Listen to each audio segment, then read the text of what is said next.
तर मी सर्वप्रथम आज 1 वर्ष झालं अभिजात मराठी भाषेला दर्जा मिळून, तर मधल्या काळात काय झालं, आज आपण कुठल्या टप्प्यावर आहोत, प्रशासकीय स्तरावर याबद्दल काय काय सुरू आहे आणि भविष्यात आपल्या ते नियोजन काय आहेत, या संदर्भानं मी किरण कुलकर्णी सरांना विनंती करतो की त्यांनी आम्हाला सविस्तर मार्गदर्शन करावं.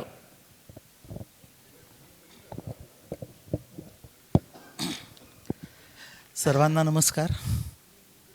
मला वाटतं या परिसंवादाची सुरुवात आणि सुरुवातीची प्रस्तावना आमचे मित्र किरण केंद्रे यांनी एवढी जबरदस्त केलेली आहे. हे खरंच आहे की अभिजात मराठीला दर्जा मिळणं केंद्र शासनाचा ही सगळ्या महाराष्ट्रातल्या मराठी जनतेच्या अस्मितेचा एक मुद्दा झालेला होता आणि त्या मुद्द्याची सुरुवात जी झाली त्याचे साक्षीदार किरण केंद्रे आहेत, ही आठवण त्यांनी सांगितली. खरोखरच खरा जो मराठी माणूस आहे ना, तो याच्यामुळे भारावून जाईल अशीच ही गोष्ट आहे.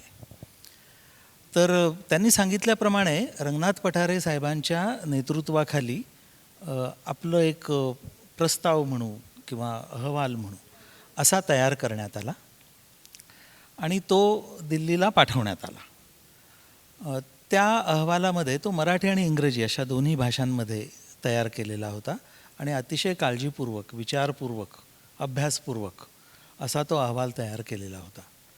म्हणजे मी चार्ज घेतल्यावर या विभागाचा माझ्या असं लक्षात आलं की तो इतका सुंदर अहवाल, पण तो फक्त सरकारी दप्तरात आहे.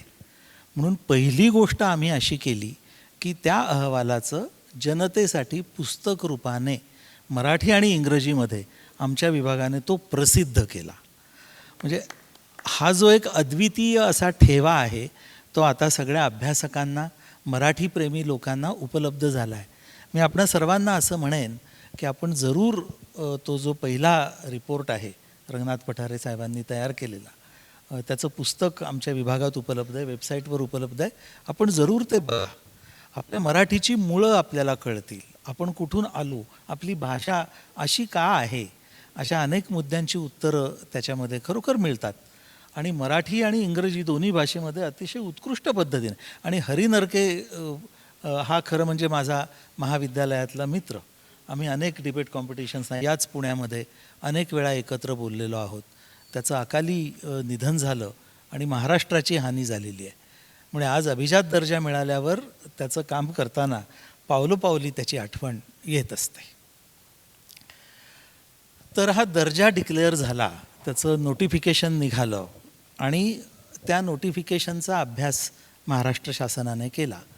ही जी योजना आहे केंद्र शासनाची, ही 2004 सालापासून सुरू झालेली आहे. अभिजात भाषेसाठी म्हणून केंद्रीय निधी देण्याची योजना. त्याचा जो शासन निर्णय आहे तो इंग्रजीमध्ये बोलायचं तर अतिशय कर्सरी असा आहे. त्याच्यामध्ये 3च मुद्दे दिलेले आहेत आणि तो काही फार मोठा शासन निर्णय नाही. काय म्हटलं आहे त्याच्यामध्ये? त्यांनी असं म्हटलं आहे की 1.5 ते 2,000 वर्षापूर्वीचा इतिहास त्या भाषेला असायला पाहिजे. नंबर 2, 1.5 ते 2,000 वर्षापूर्वीपासूनचं त्या भाषेतलं जे साहित्य आहे ते अजूनही लोकप्रिय आणि लोकांना आदरस्थानी असं असायला पाहिजे. तिसरी महत्त्वाची गोष्ट म्हणजे यामध्ये एक प्रकारचं सातत्य पाहिजे. म्हणजे मधल्या काळात काही खंड पडलेला असू शकतो, स्वरूप बदललेलं असू शकतं भाषेचं, पण त्याच्यामध्ये सातत्य असायला पाहिजे. असे ते 3 निकष त्या GR दिलेले आहेत केंद्र शासनाच्या. आणि त्याच्या प्रस्तावनेमध्ये एका पॅरेग्राफच्या त्यांनी इतकं सुंदर म्हटलं आहे की भाषा ही संस्कृतीची वाहक असते. म्हणजे संस्कृतीच्या विकासामध्ये भाषेचा फार मोठा वाटा असतो. तर त्यामुळे भाषेचा संस्कृतीवरती परिणाम होतो. तर आपल्या चालीरीती, आपले समज गैरसमज, आपण ज्या पद्धतीनं वागतो, यावरती भाषेचा प्रभाव गेल्या 2-2.5 हजार वर्षापासून पडलेला आहे. असा प्रभाव ज्या भाषेचा पडलेला आहे, जी सातत्यपूर्ण आहे, ती अभिजात भाषा आहे.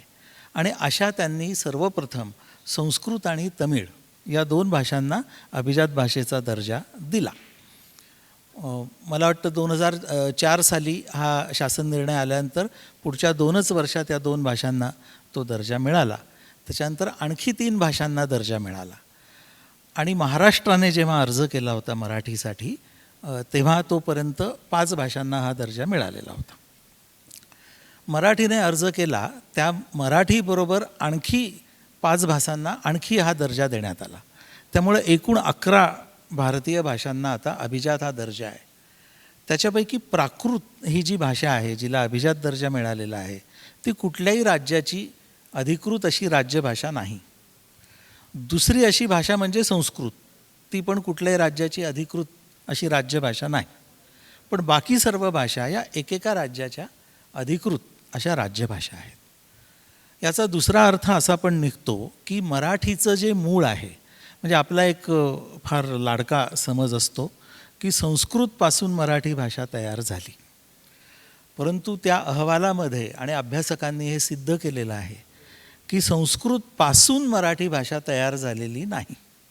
संस्कृतचा मराठी भाषेवरती प्रभाव खूप मोठ्या प्रमाणात आहे, पण संस्कृत ही मराठीची आई नाही तर मावशी आहे.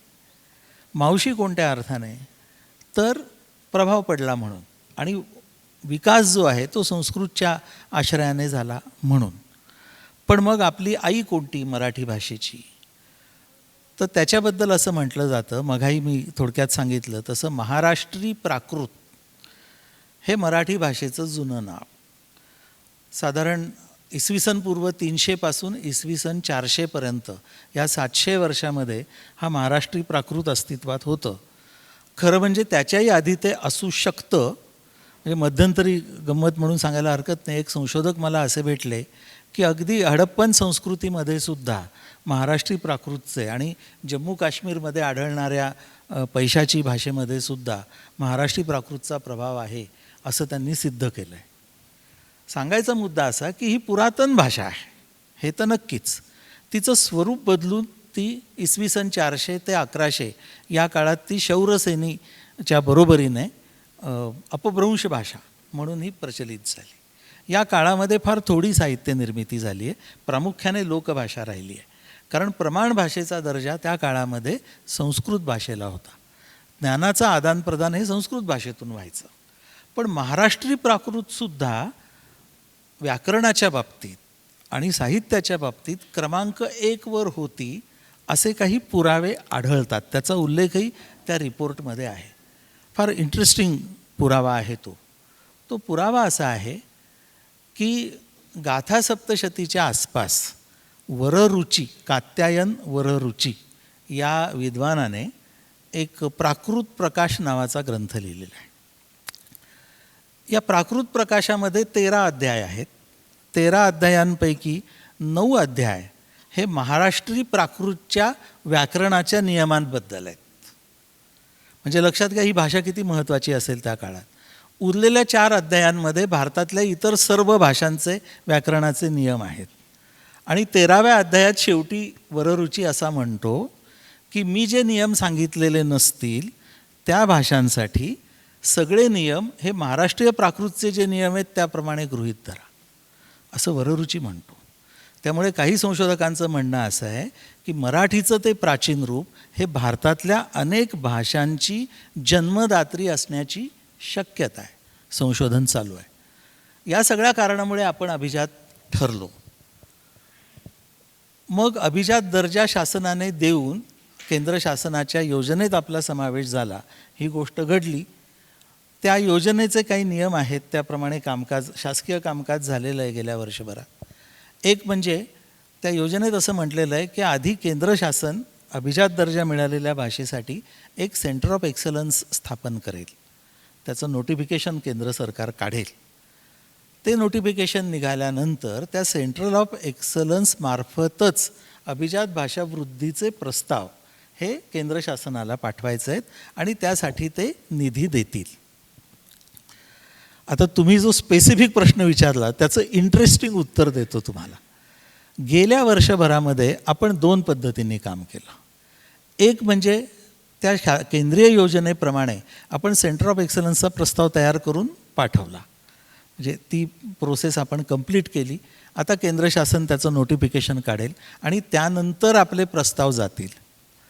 पण आम्ही प्रस्ताव तयार करण्यासाठी नोटिफिकेशनची वाटच पाहिली नाही.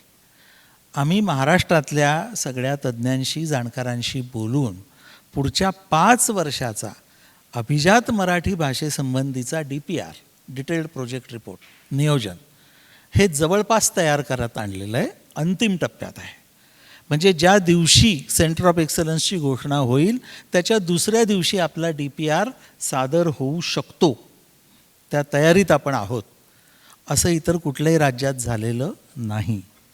अभिजात दर्जा मिळालेल्या भाषांनी अजून सेंटर ऑफ एक्सलन्सचा प्रस्ताव देखील पाठवलेला नाही इतर राज्यांनी. आणि जुन्या ज्या भाषा आहेत त्यांनीसुद्धा जे प्रस्ताव पाठवले त्याचा आम्ही अभ्यास करून आपला अतिशय अद्ययावत उपयुक्त असा प्रस्ताव केलेला आहे. कदाचित त्याची माहिती विषय निघाला तर मी थोडीशी देईन. तर ते एक महत्त्वाचं काम केलं. पण दुसरं जे काम केलं ना ते जरा आपल्या मराठी माणसाच्या वृत्तीला शोभेचं असं बंडखोरीचं काम आहे. आम्ही असं म्हटलं की केंद्र शासनाने अभिजात दर्जा दिला तो ऑक्टोबर 2024मध्ये. आम्हाला तर माहितीच होतं आम्ही अभिजात आहोत, पूर्वीपासून अभिजात राहणार आहोत, पुढेही राहणार आहोत. मग केंद्र शासनाच्या निधीसाठी आपण कशाला थांबायचं आहे? आणि महाराष्ट्र हा पुरेसा प्रगतिशील आणि ज्याच्याकडे कलाविषयक किंवा साहित्यविषयक कामांना धन देण्याची तयारी असलेला असा प्रदेश आहे. आणि त्यामुळे आम्ही केंद्र शासनाच्या निधीसाठी थांबून न राहता अभिजात मराठी भाषेसाठी जे काम सुरू करायचं होतं, जे DPRमध्ये प्रपोज करतो आहे त्याची पूर्वतयारी आणि काही बाबतीत तर त्यातला काही भागसुद्धा आपल्या राज्याच्या निधीतून ते कामकाज सुरू झालेलं आहे. आता ते सगळं सांगायला लागलो तर पुढचा तासभर मीच बोलत बसेल. मी एवढीच माहिती देतो आणि थांबतो. थँक्यू. धन्यवाद सर. खरं तर आम्हालाही अभिमान वाटतोय की आपण योग्य मार्गावर आहोत आणि हा मार्ग अधिक प्रशस्त होईल अशी आशा आहे आणि तुमच्याच कारकिर्दीत घडेल हा विश्वास पण आहे.